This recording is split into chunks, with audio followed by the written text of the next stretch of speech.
Welcome, this is the White Defender Boss Fight Explained. This fight is part of the Hidden Dreams content update. To access the White Defender, head to the room with the large vertical pipe to the right of the Dung Defender arena.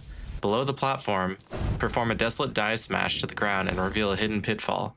Note that there's no animation or noise cue to alert you if you're in the correct place. Just smash the ground beneath the platform with the switch. This is a series of 5 fights which progressively get harder by the White Defender doing 1 more damage than each previous fight.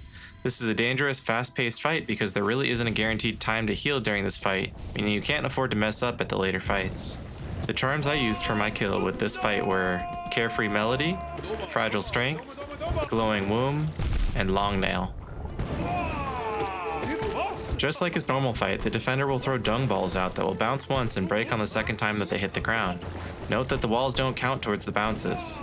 While he's forming the balls, I found this to be one of the best opportunities to get hits on the defender. You have to hit him from max range though, or as he's throwing them, he'll cause contact damage with the player more frequently than not. Directly following his Dung Ball toss, he'll lead into one of 2 abilities. The first is his Dung Swim. Just like his normal boss fight, he'll dive into the ground and do a butterfly stroke. However, a key difference for the Dream fight is that the White Defender only pops out of the ground 1 time while he's swimming. He can only swim in one direction, so either dodging through him or further than where he'll end up was how I dealt with this mechanic. I found that when he goes into the ground to treat each time like he's going to do this mechanic. The Dung Dive mechanic is very similar to the Dung Swim mechanic in that he dives into the ground. However, he doesn't come back up and just stays underground for a while. He moves quickly during this and pauses for a split second before bursting from the ground. When he pauses, move out of the way. I found that he rarely actually stops where I was standing and that the times I'd get hit by this were me panicking. As he bursts out, he'll send out 5 Dung Balls on either side of him. Directly on either side of him is safe to stand so you can hit him as he lands again. If you don't think you can get there, just find a safe spot to stand. The White Defender has a new mechanic where he slams the floor around him and bursts Dung Spikes out on either side of him in rapid succession. He'll typically only do this if the player is near him. The tell for this one is quick. He'll raise one arm into the air and quickly slam it into the ground. I found it best to just dash away from the defender when it looks like he's about to start any of his mechanics, because this one in particular is so fast, and then work my way in to get hits if he's throwing Dung Balls.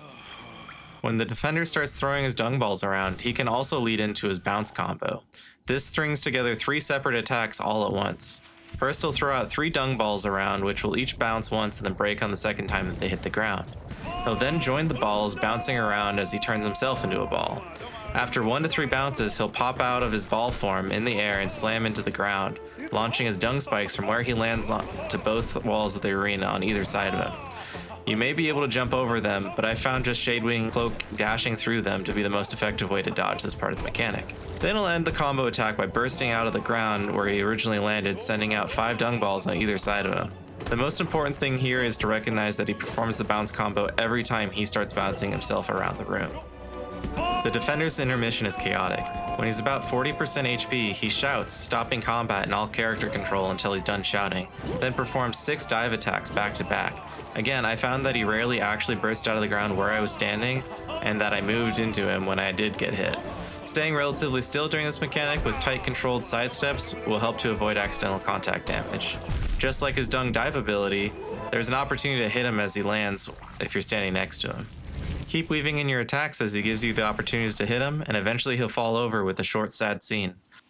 After defeating him for the 5th time, the Dung Defender will wake up and you can enjoy some dialogue with him. Thanks for watching, and I hope this helped.